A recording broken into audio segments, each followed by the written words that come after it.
Hey everybody, it's Sam with Wrestling Overtime, and I just want to take a minute and thank all of you guys that have been downloading our results shows and writing in that you really like the easy results shows where there's really no editorializing. It's just who was on there, who's not. A lot of you wrote in to thank me for basically telling you, hey, there's a replay here, they're replaying this, and they only had one match, and here was the winner. They said that it saved them a lot of time. The news stories. Seems like some of you are writing in and you loved the news and updates from yesterday. That was probably, I don't know, like 45 minutes long. You liked having 4 or 5 days of news wrapped up into one where you could listen to it and feel like you were caught up, ready to go for Raw tonight. Others of you were like, I don't know about that. I kind of like the 10 minutes of news you do daily. I can give you 10 minutes on the way to work or 10 minutes at lunch, but I don't really want to give you 45 minutes of listening to you. So, don't know where we're going to go with that yet, but thank you all for writing in. And anybody that wants to write in, of course, you can hit us up at wrestlingovertime@gmail.com or come over, join our page, especially our Facebook page on Wrestling Overtime, where we have a lot of different news articles. We are keeping up with the dirt sheets and letting you know the news as it happens. Of course, the inside sources that a lot of people depend on Twitter, Brad Shepler and WrestleVotes, and some of the Reddit accounts. We're trying to keep up with those also and letting you know what they say. Feel free to follow us at Wrestling Overtime on Twitter. We are retweeting a lot of people's voices over there about what they say and what they think. So please join us in our little community that we are creating. But now, let's get to WWE Smackdown at the Performance Center on March 20th, 2020. Michael Cole opened this one up, talking about how WrestleMania is too big for one night. And so he officially announced that it's going to be a 2-night affair, which most of us already knew already. That it's going to be April 4th, which is a Saturday night, and April 5th, which is a Sunday night. And then we're going to have Rob Gronkowski as our host.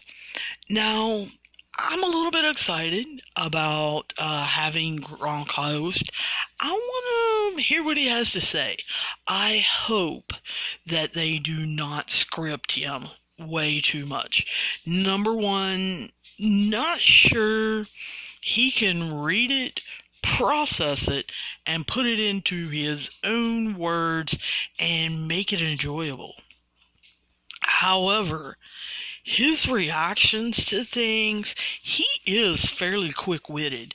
And so I hope that they let Gronk be Gronk.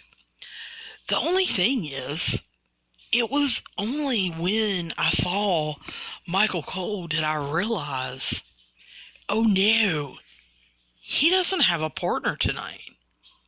Now, I had read earlier that Corey Graves and Carmella are refusing to travel during this time. Corey Graves, it's my understanding, has some elderly parents and relatives that he does not want to be a carrier for, and of course he has 2 young kids that he doesn't want to be a carrier for.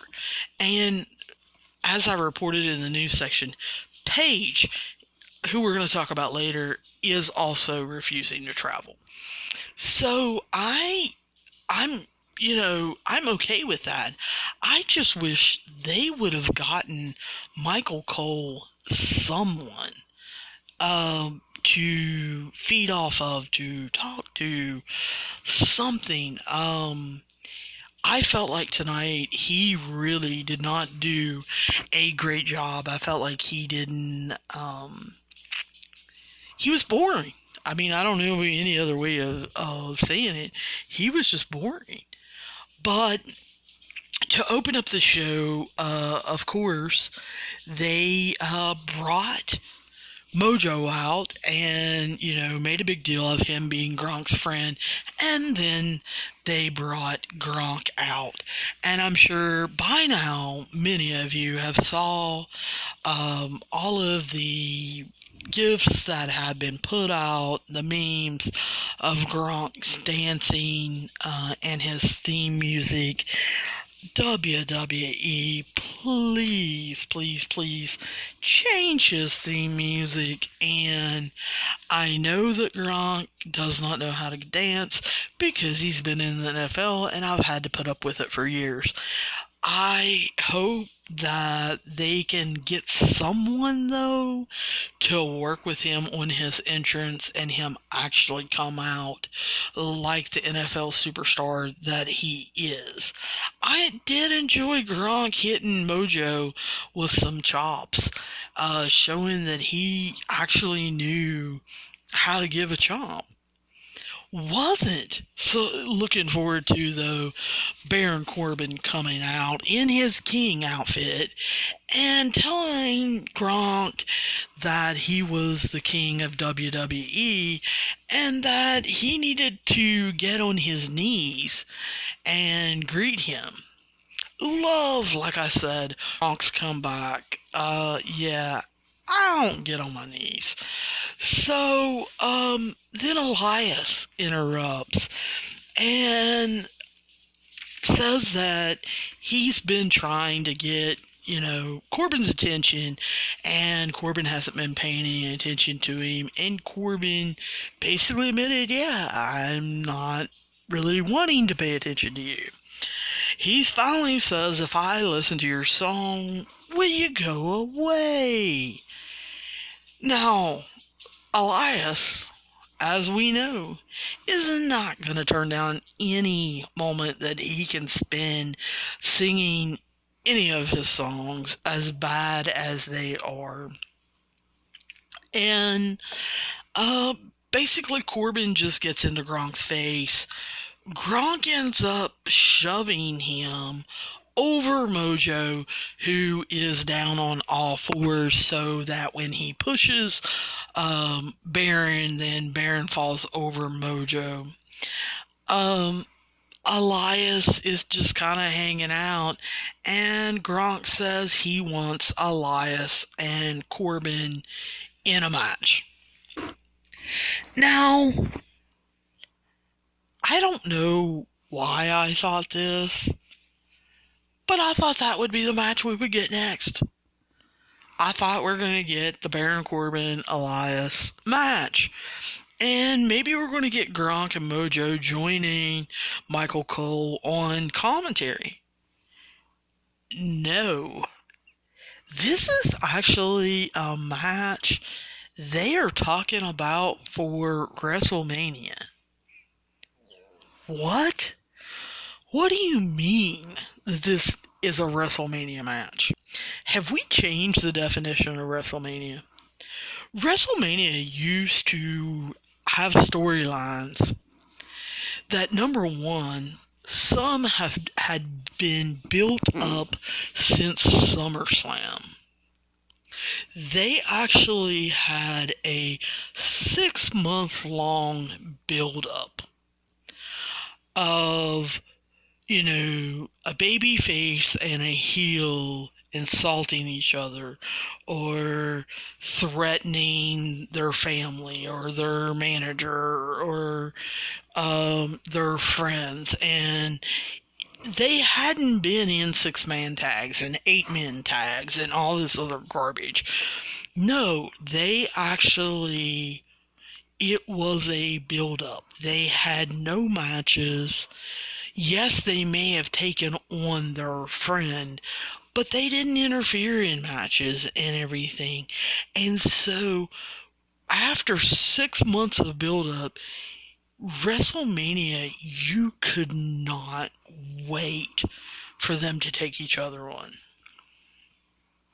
Then they started having the road to WrestleMania, where things started basically around Royal Rumble. And it was more of a 3-month build-up. And sometimes you had them in the pay-per-views that were in between, and the rubber match, the third deciding match, was going to be at WrestleMania. Or they had been talking so much smack to each other that they needed some kind of gimmick match to decide it, whether it be locked in a cage or a belt match or, an Iron Man match or something like that. But WrestleMania used to be the ending of this build-up that we had went through, this storyline that we had went through with these characters, that where we had chosen sides and we actually kind of knew who we were going to root for and why. Even if we were rooting for a heel, we knew why. And we wanted to see it. Now, we're getting matches at the last minute. We're getting WrestleMania matches that mean nothing. They're basically house show matches that are just thrown together so that we can see characters. WWE, if you're listening to this, I could care less about Elias. I don't need to see him on WrestleMania. I don't care if it is 2 nights. I still don't need 16 matches. I don't want 8 on Saturday and 8 on Sunday. Especially if one of the 8 I'm going to be watching is Baron Corbin versus Elias. That's not a WrestleMania match. If you have 16 true WrestleMania matches that you absolutely have to show me, great. I'll watch them. But you and I both know Corbin Elias is not a WrestleMania match. It hasn't had any build-up, let alone a WrestleMania build-up. And I would be willing to bet 90 to 95% of fans just don't care about it. Anyway, we come back and we're getting Daniel Bryan and Drew Gulak versus Shinsuke and Cesaro, and Sammy is actually going to join Michael Cole on the announcer's desk. And we then find out that Sammy's faction, I guess, needed a name. AEW has been naming their factions, so they need a name. And so they are now calling Sammy, Shinsuke, and Cesaro the Artist Collective.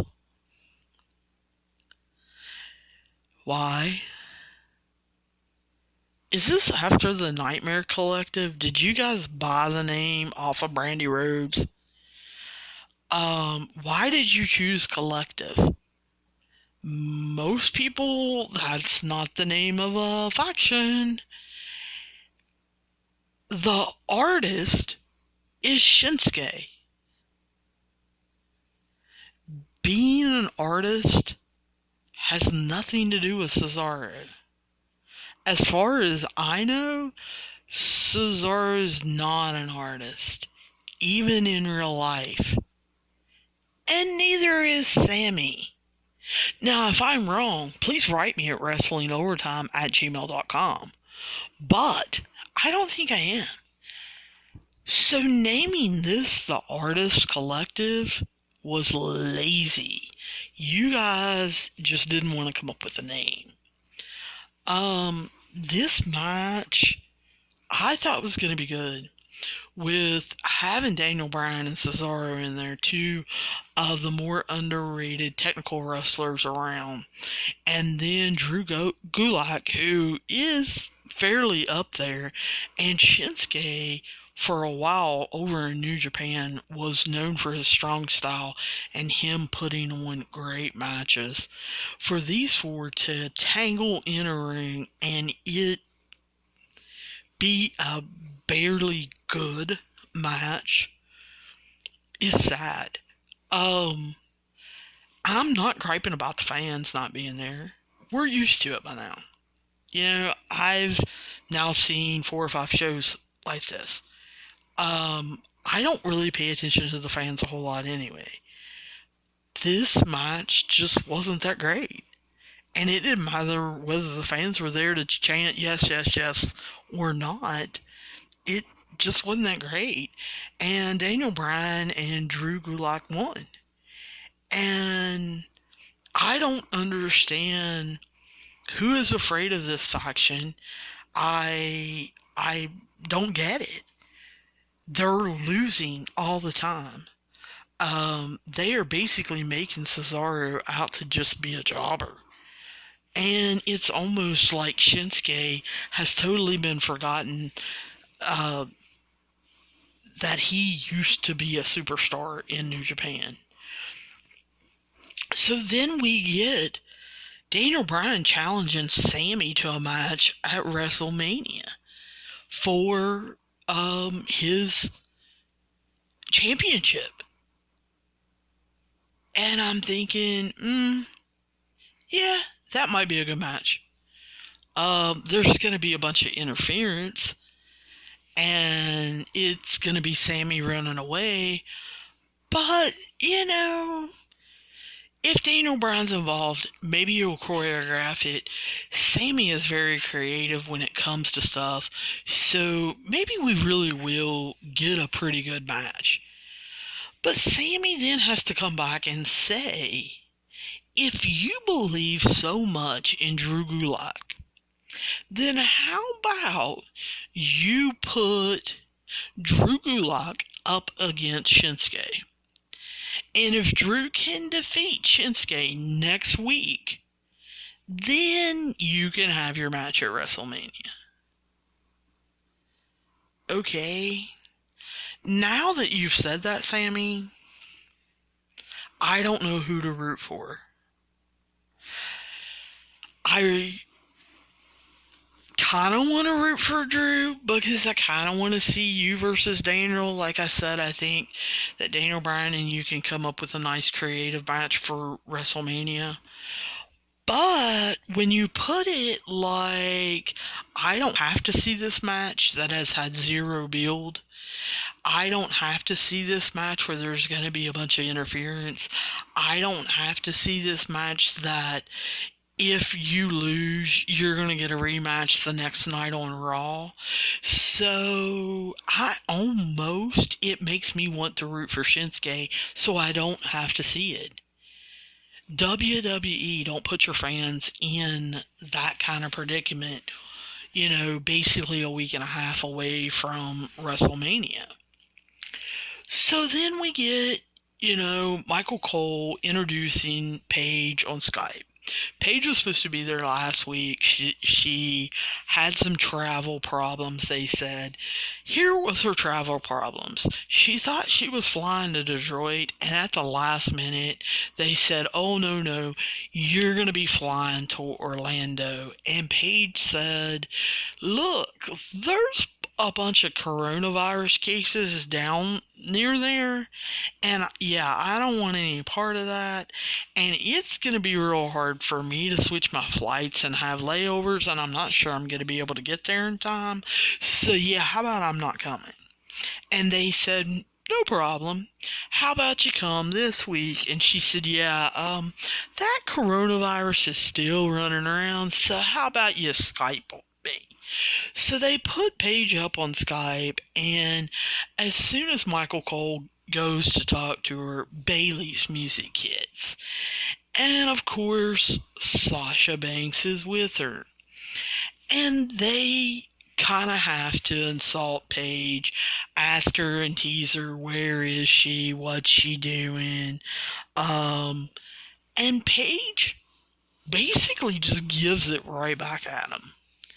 And that is the reason why I absolutely love Paige. I wish she would have never gotten hurt. She was one of the best wrestlers in the women's division. With her being as young as she was and is, she would have ruled this division. I can't imagine a Paige versus Ronda Rousey fight. It just would have been unbelievable with the things that Paige came up with and how she can talk on the mic. So every time they show her on Smackdown or Raw or even at a pay-per-view, it just makes me want them to release her more. And I know that it could be life or death with her or paralyzation, but I really want Paige to come through that screen and show Bayley and Sasha what a real wrestler looks like. So I'm glad that she just gives it back to them as good as it gets. And Paige says, I was talking to my friends at Fox, and they decided to let me announce who you are facing. And so Paige starts telling Bayley, you're going to face Lacey Evans, the Southern Belle. Really? Where's she been? Have we been seeing Lacey Evans? Now, Bayley's immediate comeback is, whoa, I've already beaten her. Okay, but where's she been? She hasn't been on TV in over a month, probably 2 months. And this isn't a story. Paige, however, interrupts and says, wait a minute, I'm not done. You're going to be facing Tamina, you're going to be facing Naomi, and Dana Brooke, and then you're also gonna end Sasha. Sasha has to interrupt. And she said, well, Sasha, I am glad you interrupt and you jumped in on Bayley's side, because Bayley, you're also going to be facing your best friend, Sasha Banks, for the championship. Now, of course, Sasha sneaks a glance at Bayley to see how she's taking this news, and Bayley's pretty pissed off and basically just storms off, while Sasha plays it pretty right and gives us that slight smirking smile of, yeah, I can beat my best friend, and yeah, it doesn't matter. Love that. Now, we've since found out that Dana Brooks will not be taking part in this match. It's going to be a fatal 5-way between 5 superstars. Like I said, it is going to be Naomi, Lacey Evans, Tamina, Sasha Banks, and Bayley. Dana Brooks has tested positive for the coronavirus, as has Rey Mysterio. Both are quarantined. So Dana Brooks is not getting a shot to screw up this match, or basically to get hit and lay over in the corner in the floor for a good 15 minutes, which is fine with me. because that's what this match is going to end up being, is people laying on the floor and hiding and all that garbage. Not looking forward to, a fatal five-way. Am looking forward to seeing Naomi and Lacey Evans. What kind of moves can they come up with against Sasha and Bayley? And can Sasha get the bank statement put on Bayley to win the title? Then we have a flashback to 3 weeks ago in Boston, where The Fiend challenged John Cena, and that he then 2 weeks ago claimed that The Fiend was actually created and developed and came out of him at WrestleMania 30 against John Cena. So what does WWE do? They decide basically to take up time, because they don't want to show any live matches or video packages or promos or anything like that. They show WrestleMania 30's match, John Cena versus Bray Wyatt, in its entirety. As I was kind of watching this, I really didn't remember Harper and Rowan being involved as much as they were that night. If you would have asked me before they played that, I would have said that they were out there. And I do remember them being out there, but I don't remember them getting involved as what they did with distractions and with helping Bray and everything. I also didn't remember that Bray Wyatt actually Sister Abigail'd John Cena about midway through the match. And John Cena basically kicked out of it and fought out of it and everything. So Sister Abigail wasn't, the killer move that a lot of people think it is. John Cena kept going and everything. I did remember that Bray threw the chair into the ring and was always trying to get Cena to turn, to get Cena to show his true colors, to turn the other side. Because I remember that being one of the major storylines of WrestleMania 30. Would Bray Wyatt get John Cena to flip? And would John Cena's character turn into a heel? And how would the kids react? And all of that. I don't remember anything in this match about Bray snapping. And from watching it, I don't see Bray snapping. And they showed a little after. I don't see Bray snapping then. So I don't know that I necessarily believe that The Fiend was created then. I don't see that. And I don't know that I believe that. Then we see Miz and Morrison come out. Their entrance was off. The whole where Miz puts his hand to his ear and shakes as Morrison is doing his pose, that's supposed to be in the blurry, psychedelic, 60s type film shot that they do. They missed that. They gave it to him later and it didn't make sense. And Cole says, they're going to do the dirt sheet. Well, they immediately go to commercial. So I think, they're going to have an interview on the dirt sheet.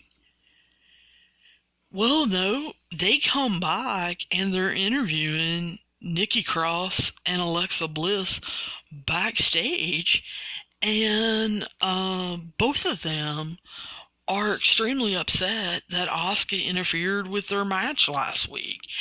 And basically, Alexa challenges Asuka to a match next week. Okay. Um, we probably should have put that maybe before Miz and Morrison came out, because now I'm wondering, where is Miz and Morrison, and did we forget about the dirt sheet? Or are Nikki Cross and Alexa Bliss going to be on the dirt sheet? What are we doing here? Okay, whatever. And they go away, and they come back to Miz and Morrison sitting in the ring, and it shows their graphics for the dirt sheet. And John Morrison says that he learned this week to whip and nay-nay. Okay. Yeah. Good information. You didn't show us that, but that was nice to know. Miz, of course, talks about being an A-lister, and they sing their new song that they've made up to combat the song with the New Day. And then they complain about how they don't have any challengers because they beat them all at Elimination Chamber, and maybe they should take WrestleMania off. And I'm thinking, what wrestlers to take WrestleMania off? Yeah, that would be none. It is one of the biggest spectacles in wrestling every year. Every wrestler wants to be on that card, and it seems like more and more Vince McMahon tries to get every wrestler on that card. So then we see imitations from Miz and Morrison of the New Day, which was pretty hilarious, throwing the pancakes and dressing up like a unicorn. They do an imitation of the Usos, which again was pretty funny. And then they have a imitation of Heavy Machinery dressed up like bacon. And yeah, I didn't really get that, and I understand they're fat and they eat, but bacon and talking about ham, yeah, that was going a little too far and too stupid. That was crazy. But we do see Otis and Tucker come out to challenge them. This turned out to be a good match. It wasn't great. I think this is a match where you miss the crowd. Miz has a lot of heat when he's a heel, and the crowd does react. And of course, Otis and Tucker have always been fan favorites, and especially now with the Otis, Dolph, and Mandy love triangle, the fans have been getting involved. So we have been seeing a lot more of that. So I think this would have probably been a better match with the fans. But I really enjoyed listening to the wrestlers talk to each other and talk to the camera. When the camera, was in a corner and Miz knew it was on him, he didn't care to look in the camera and say stuff to the audience. Or, Tucker rooting Otis on.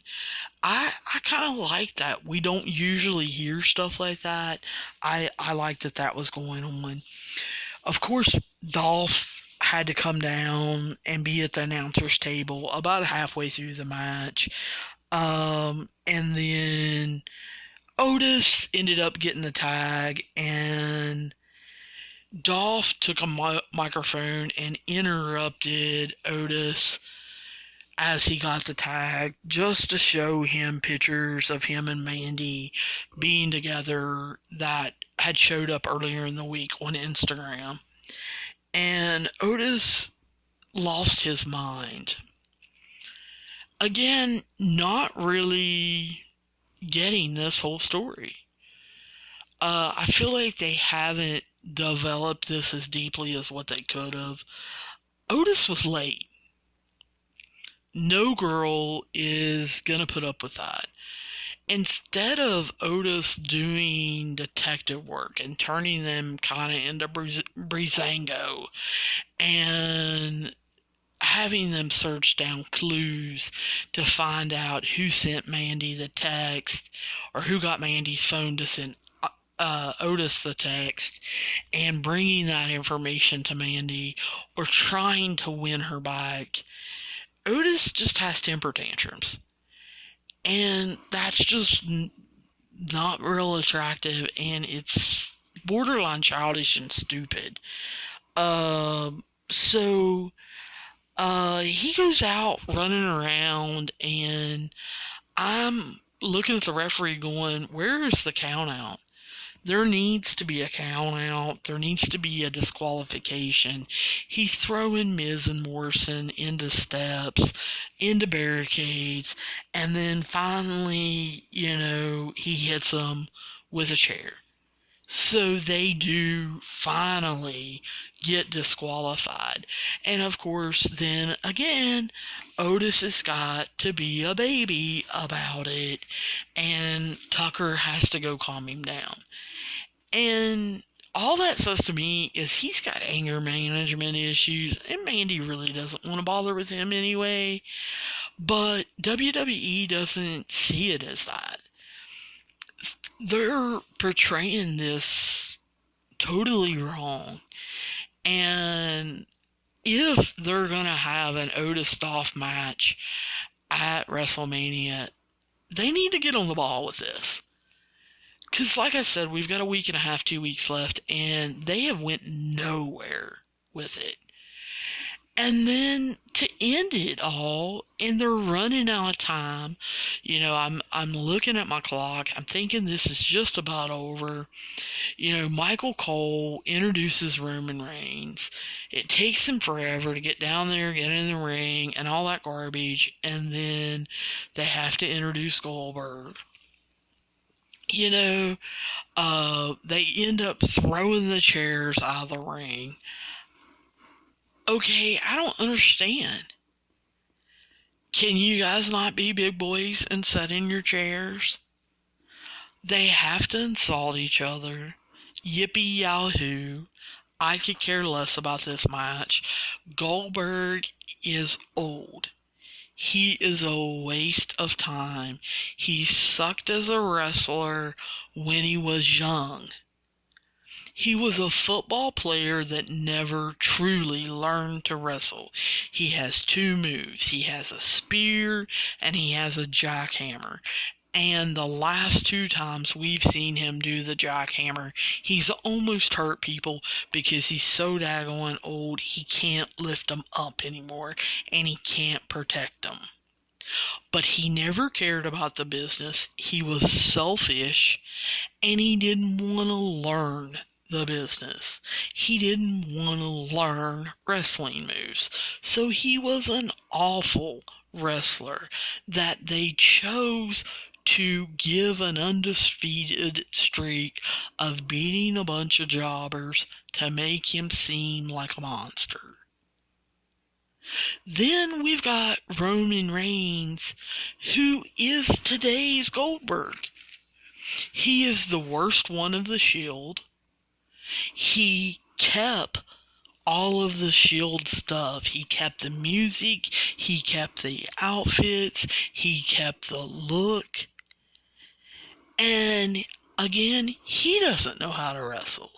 He knows how to do a Superman punch, and he knows how to do a spear.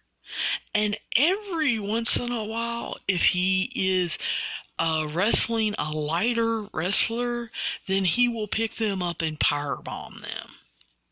Yippee-ki-yay. This is an awful match. I could care less about them insulting each other. They finally both signed the contract, and then Goldberg proceeds to throw the table. Why? Why do you need to throw the table? And then they do what I am going to call a UFC stare down. Only problem is when they do it in the UFC, it does seem like at any moment it could break into a fight. And we usually see Dana White out there getting in the middle of them, saying, okay, boys, you need to back up. I'm going to fine you. We're not gonna put this match on. You need to back up. You need to not do what you're thinking about doing. Well, guess what? Michael Cole can't do that. Because number one, Michael Cole is not a wrestler. Dana White used to be an MMA fighter. Number two, he's a partial owner of the company and president. He actually has some authority. Guess what? Michael Cole does not. So why would Goldberg or Roman Reigns listen to Michael Cole at all about anything? He's an announcer. And they don't have anyone else out there. So why are you doing a UFC stare down? Why don't you fight?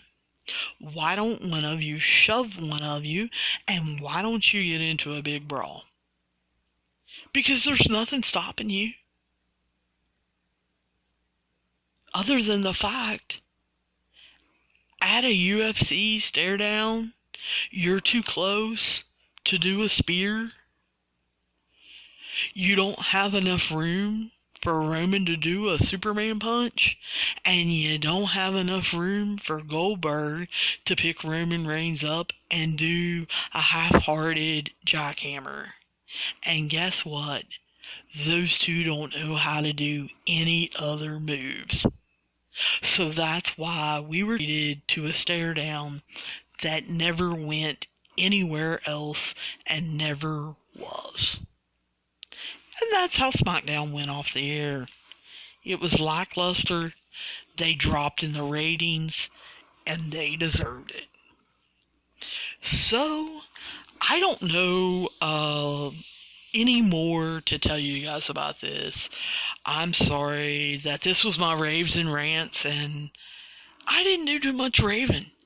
I did a whole lot more ranting, and I have a funny feeling that's how the next couple weeks are going to be, and I apologize, but I hope you guys will tune in. I hope you get a good laugh at how crazy I am, and I look forward to talking to you guys soon.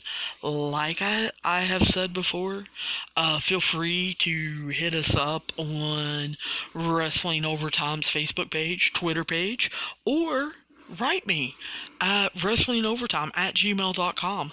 Like I said, several of you have talked about what you've liked and what you don't like. And like I said, if a bunch of you write in or you give me a good enough reason, then we may take your request under consideration and make some changes. So don't be afraid to write me, and I will talk to you guys soon.